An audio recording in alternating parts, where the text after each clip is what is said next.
Quando transformar um bom colaborador em sócio? Você é gestor de um negócio e começou a montar seu time. E nesse seu time, você descobre que existe uma pessoa especial, que faz o que precisa ser feito e ainda mais, que entrega sem reclamar, que resolve os problemas antes deles chegarem em você, que te impressiona pelo nível de comprometimento e entrega. Essa pessoa passa a ser peça-chave na sua estrutura. E seu medo agora é: como que eu seguro essa pessoa? Como que eu garanto que essa pessoa vai ficar aqui no longo prazo? Talvez você já tenha se perguntado qual que é a melhor maneira de garantir esse alinhamento. Seria aumentando o salário? Oferecer uma bonificação agressiva ou até, quem sabe, transformar essa pessoa em sua sócia. Essa é uma decisão que pode mudar o rumo da sua empresa, para o bem ou para o mal. No vídeo de hoje você vai entender qual a melhor opção no seu caso e como tomar essa decisão de forma realmente estratégica. E o primeiro ponto é essencial reter os talentos chaves na sua empresa. As pessoas são a principal vantagem competitiva em um negócio no longo prazo. E o que fazer quando você realmente encontra um ótimo ou uma ótima colaboradora? Como aumentar as chances dessa pessoa permanecer na empresa por tempo suficiente e empolgada, alinhada com os objetivos da empresa. E a solução mais óbvia é você aumentar o quanto a pessoa ganha. A grande vantagem é uma motivação direta e fácil de implementar. A desvantagem aqui é você criar um risco de uma bolha salarial que vai impactar no seu caixa. Você passa a aumentar o seu custo fixo. E quando considerar um aumento de salário, quando tem uma pessoa performando bem, mas está recebendo abaixo da média de mercado, você faz isso para garantir que essa pessoa vai continuar animada nesse curto, médio prazo. E agora, pensando em bonificação, quais são as vantagens de ir por esse modelo? A grande vantagem é que é alinhado a resultados, ou seja, é um método geralmente flexível que não aumenta suas despesas fixas. Geralmente o que se faz é alguma coisa atrelado ao faturamento da empresa ou o lucro da empresa. E quais são as desvantagens desse modelo? Você pode criar uma cultura de engajamento de curto prazo. Então, quando que geralmente eu considero? Para projetos ou períodos específicos. E aqui um ponto essencial é tomar cuidado com os incentivos. Se você bonifica a cada lançamento, por exemplo, você incentiva comportamentos de curto prazo, que as pessoas vão estar sempre pensando no próximo lançamento e no resultado dele. Vou te dar o exemplo de bonificação da Gratitude, que era a nossa agência de lançamentos. A gente tinha uma bonificação bastante agressiva. 25% do lucro seria distribuído entre as pessoas da empresa, 10% quando tivesse um lucro mensal e 15% no semestral. Então, se a gente teve um lucro de 500 mil, por exemplo, em um semestre, a gente ia distribuir 125 mil para o time. E isso, obviamente, era um baita motivador para as pessoas melhorarem o resultado. Só que isso virou um problema quando o time cresceu muito, porque pessoas em mesmas posições recebiam o mesmo valor, independentemente da performance individual. E aí, qual que foi o nosso erro na Gratitude? Que a gente não separava as pessoas que tinham performado bem das pessoas que tinham performado mal. Então, por exemplo, eu tinha uma pessoa ali de edição de vídeo. Eu tenho duas pessoas que ganham o mesmo salário, só que uma foi super bem e uma não foi tão bem. E no caso, no nosso sistema de bonificação, eu não avaliava individualmente cada uma delas para receber esse bônus. Então as duas pessoas recebiam o mesmo valor, o que obviamente desmotivava quem tinha ido muito bem e deixava aquela pessoa que tinha ido mal acomodada porque ela sabia que ela receberia a mesma coisa, independentemente do resultado. É parecido, por exemplo, quando você vai jantar com um monte de amigos e aí vai lá e todo mundo pede um monte de coisa cara e você pede uma água e vocês precisam dividir a conta no mesmo valor para todo mundo. E o que acontecia nesse modelo? Era um modelo que necessariamente ia ter algum tipo de injustiça. No modelo que você avalia individualmente cada pessoa e dá alguma bonificação de acordo com esse desempenho, você pode ter algum tipo de injustiça, porque obviamente vai ter uma parte subjetiva. Então, por exemplo, como que você analisa uma pessoa de edição de vídeo se ela foi bem? Como você analisa um designer se ele performou bem? Obviamente tem uma questão subjetiva da qualidade da pessoa e tudo mais, só que no outro modelo, eu necessariamente ia cometer uma injustiça. No modelo que eu avalio cada pessoa, eu talvez cometa uma injustiça. Então, entre com certeza cometer uma injustiça e talvez cometer uma injustiça,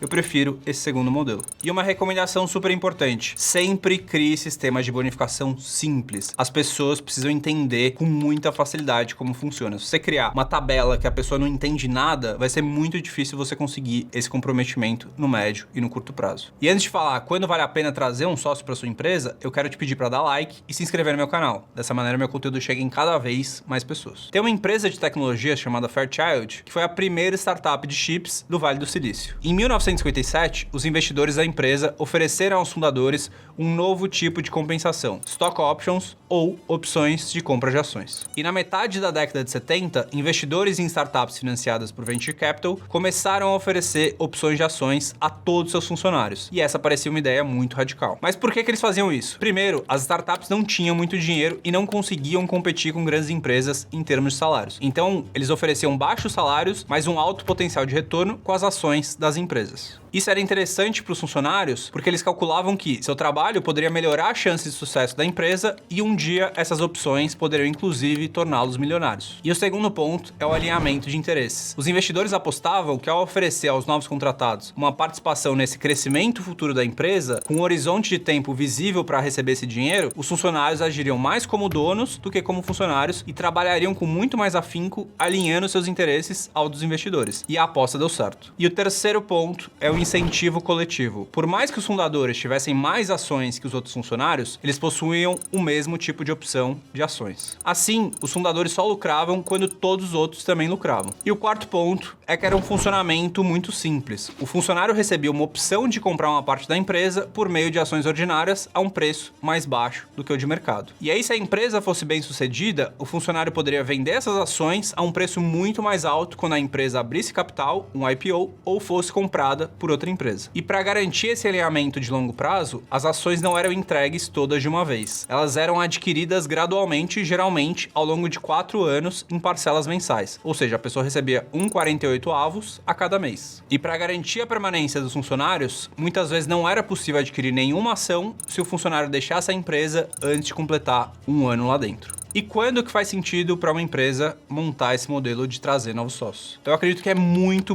difícil construir algo relevante, bem acompanhado. Fazer isso sozinho é quase impossível. Se você pega os grandes nomes de empreendedorismo, a maioria deles tinham bons sócios. Então você pega, por exemplo, a Apple. Tem o Steve Jobs, que é muito conhecido, mas tinha o Wozniak por trás. Você com certeza conhece o Bill Gates da Microsoft, mas talvez você não conheça o sócio dele, o Paul Allen. E ele foi super importante para a empresa chegar a ser uma das maiores da história. Então oferecer um percentual de ações é justamente o jeito de você conseguir trazer talentos, mesmo que você não tenha dinheiro para contratar uma pessoa de primeiro nível. E como fazer isso na prática? A primeira regra é separar um percentual de ações, ou um equity pool, no jargão do mercado, para construir esse seu time. Você vai ter que abrir mão do seu percentual, mas se lembre, 100% de nada vale nada. E sem time, sua empresa não será nada mais do que uma bela ideia no papel. E tem 2 pontos, se você estiver pensando nesse modelo de trazer sócios, que eu considero essenciais no seu contrato. O primeiro ponto é o vesting.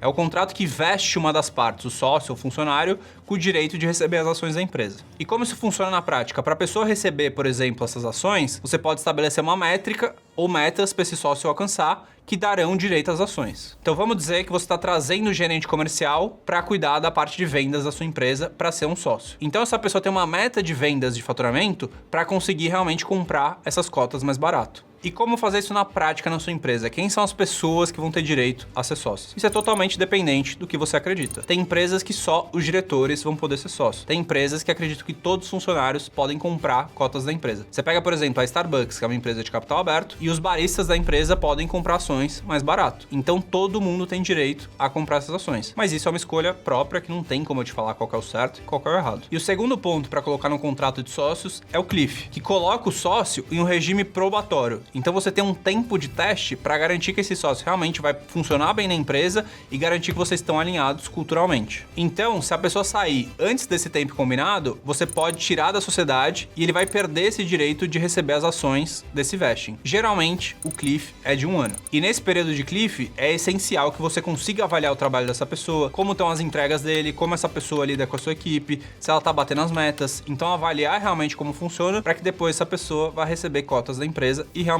vir seu sócio. E um ponto que é extremamente negligenciado é combinar como vai ser a saída desse novo sócio. O que a gente faz aqui é colocar um preço de recompra de acordo com o lucro da empresa. 3 a 5 vezes o lucro anual, por exemplo. Então, se a pessoa entrar com a empresa lucrando 100 mil reais por ano e sair com 1 milhão de lucro, ela vai receber um valor 10 vezes maior quando ela for recomprada. Eu acredito que existe essa dificuldade de conversar sobre a saída justamente porque as pessoas não querem pensar sobre o encerramento de uma sociedade. Ela tá ali no momento bom, tá conhecendo a pessoa, tá fazendo um contrato e não quer discutir as coisas difíceis, que é, por exemplo, como funciona uma saída. Mas faça isso agora. Essa é a melhor recomendação que eu posso te dar. E como decidir qual dos 3 modelos faz sentido para sua empresa? É preciso analisar alguns pontos essenciais. O primeiro deles é o perfil do colaborador. Dedicação, capacidade de gerar resultados e alinhamento cultural. Sem alinhamento cultural, nenhuma parceria dá certo no longo prazo. E aqui você passa a considerar, se essa pessoa sair, como que essa empresa vai ser afetada? Se a saída não for tão sentida, você precisa precisa se comprometer menos. Se a empresa for quebrar, você precisa transformar essa pessoa em sócio. O segundo ponto é analisar como é que vai ser o impacto na própria empresa. O salário é entender qual que é o limite saudável para sua folha de pagamento. Na questão da bonificação, é entender qual que é a relação custo-benefício dos resultados esperados e sempre tomando cuidado para não criar incentivos errados. E terceiro, a sociedade.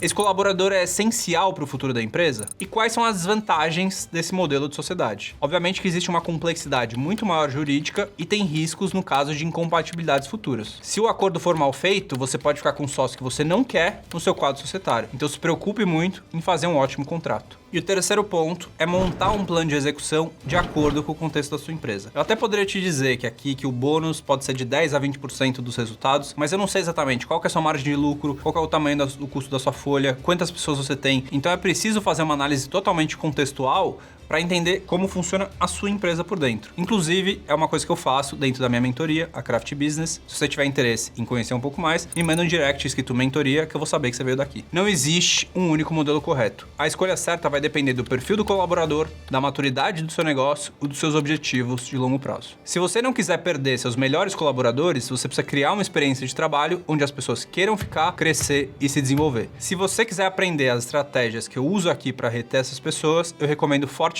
que você assista o vídeo ao lado. Nele, eu falo sobre outras estratégias de retenção de talentos e como evitar perder as pessoas com maior potencial no longo prazo. Um abraço e até o próximo vídeo.